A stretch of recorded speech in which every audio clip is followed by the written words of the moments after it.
Halo, shalom saudara-saudara sekalian, berjumpa lagi bersama saya Laustio.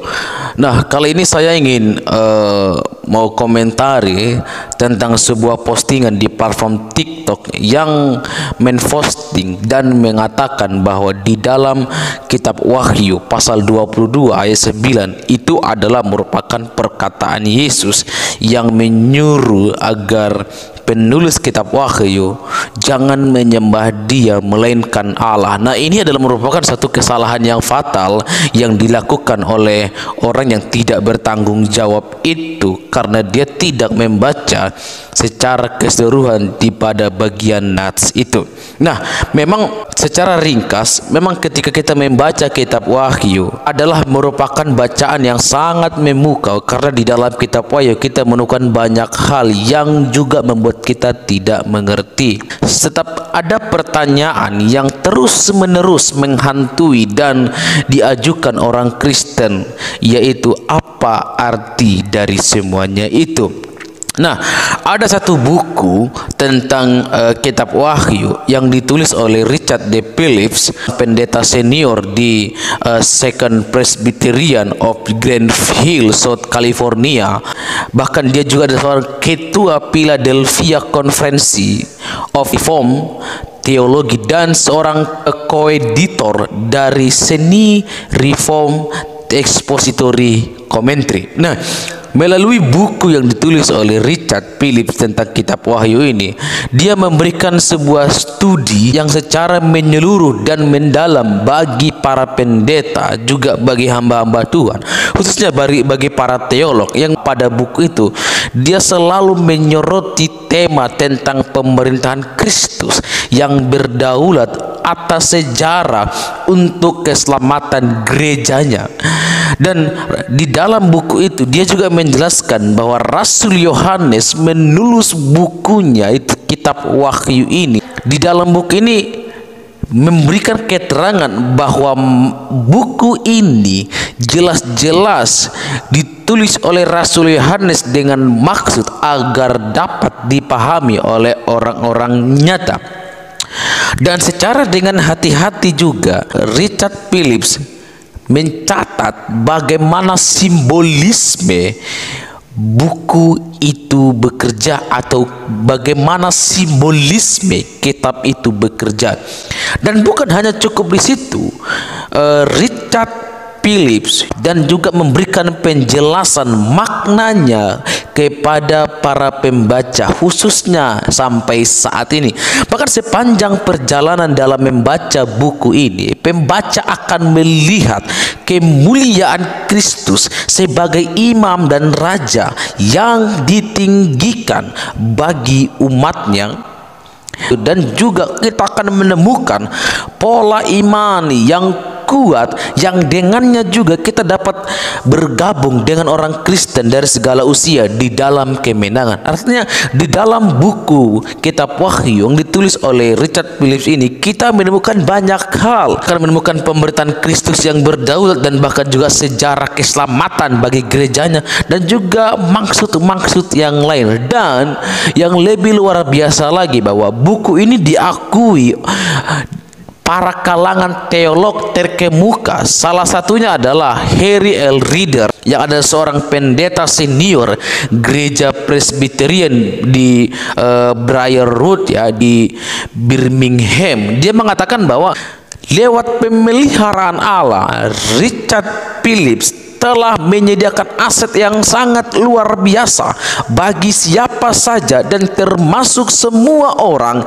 yang merangkul berkat yang dijanjikan kepada mereka sebagai pembaca, pendengar, dan yang memelihara setiap perkataan di dalam kitab ini. Bahkan kitab Wahyu tidak diragukan lagi bahwa ini adalah merupakan tantangan yang sangat sulit untuk dipahami, sehingga komentar khotbah yang secara sistematis yang sangat bagus ini yang dilontarkan oleh Richard Phillips menjadi sangat membantu kita dalam hal memahaminya serta memberikan nilai yang tak ternilai bagi tugas itu. Artinya Reader, dia memberikan penilaian yang sangat luar biasa bagi buku yang ditulis oleh Dr. Richard D. Phillips.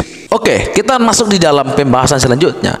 Di dalam Wahyu pasal 22 ayat 9, apa maksudnya? Nah, sebenarnya teman-teman sekalian, untuk mengerti hal ini maka kita harus lihat konteksnya secara menyeluruh.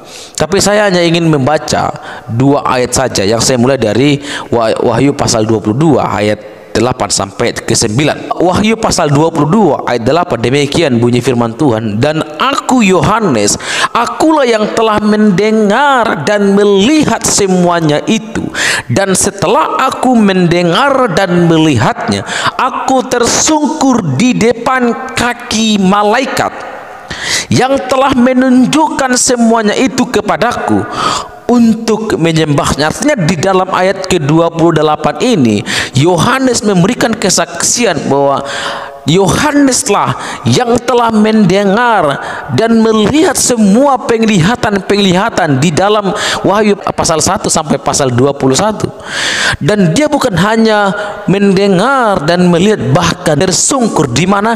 Di depan kaki malaikat. Ya, di depan kaki malaikat. Ayat 9, tetapi ia berkata kepadaku, jangan berbuat demikian. Aku adalah hamba sama seperti engkau dan saudara-saudaramu, para nabi dan semua mereka yang menuruti segala perkataan kitab ini. Sembahlah Allah. Artinya di ayat 9 adalah merupakan perkataan dari malaikat kepada Rasul Yohanes agar Rasul Yohanes tidak menyembah dia karena dia adalah sebagai hamba dan malaikat, tapi Yohanes harus menyembah Allah. Karena apa?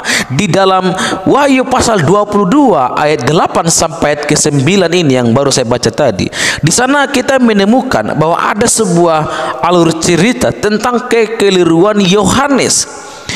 Kenapa dia bisa keliru? Mungkin karena dia ketakutan, karena dia hendak menyembah malaikat, tetapi dia langsung ditegur oleh malaikat itu. Nah, peristiwa ini juga merupakan sebuah penguatan dari nubuatan ini, sebab dengan membaca nats ini secara menyeluruh, kita meyakini bahwa Yohanes tidak malu mengakui kesalahannya. Nah, saudara-saudara, pasti Yohanes tidak sempurna, bukan? Kenapa? Karena itu terlihat, karena ada pengakuan di dalamnya. Nah, dia tidak memegahkan diri. Bahkan Yohanes mau menyembah malaikat itu sebagai sumber ilham yang begitu dahsyat, tetapi malaikat itu menolak penyembahan tersebut. Bahkan Yohanes disuruh sembahlah Allah. Dengan demikian menegaskan bahwa Tuhan Allah adalah merupakan sumber wahyu yang dialami oleh Yohanes. Nah, menurut malaikat itu yang begitu mulia bukanlah dia, tetapi Allah. Visi itu merupakan ilham dari Tuhan Allah, bukan dari malaikat. Nah, jadi di dalam teguran yang singkat ini, definisi kata hamba yang kita temukan tadi harus diperjelas bahwa hamba yang dimaksudkan adalah semua para nabi dan semua mereka yang menuruti segala perkataan kitab ini. Layaklah mereka dianggap sebagai hamba. Sekali lagi, hal ketaatan seorang hamba dikemukakan di dalam nats. Nah, jadi Wahyu pasal 22 ayat 8 sampai 9 itu adalah merupakan kekeliruan dari Yohanes, yang mana dia menganggap bahwa dari semua pengalaman apa yang ia lihat, ia dengar, ia saksikan dengan kasat matanya sendiri, ia berpikir ini berasal dari malaikat. Itu salah, karena semua ilham, semua apa yang dilihat, didengar oleh Yohanes, Rasul Yohanes, itu semua karena hikmat dan oleh karena Tuhan saja. Nah, kenapa tadi saya katakan di awal ini adalah merupakan kesalahan fatal yang dilakukan oleh akun yang post itu? Karena dia nggak punya otak. Kalau dia punya otak, pasti dia akan membaca nats secara menyeluruh, bukan sepenggal-penggal. Nah, oleh sebab itu saya terus tekankan kepada kamu, hai anak-anak muda, siapapun kamu, jangan pakai otak dungkul, jangan pakai otak pendekmu untuk memahami satu bagian dari nats Alkitab. Kamu harus memahami secara menyeluruh. Kamu harus membaca teks itu secara menyeluruh supaya otak pemikiranmu itu lurus, supaya kamu jangan salah tafsir. Jadi sampai di sini komentar saya tentang hal itu. Kiranya video ini dapat memberikan edukasi bagi kita semua. Tuhan Yesus memberkati. Shalom, Soli Deo Gloria, salam Laus Deo.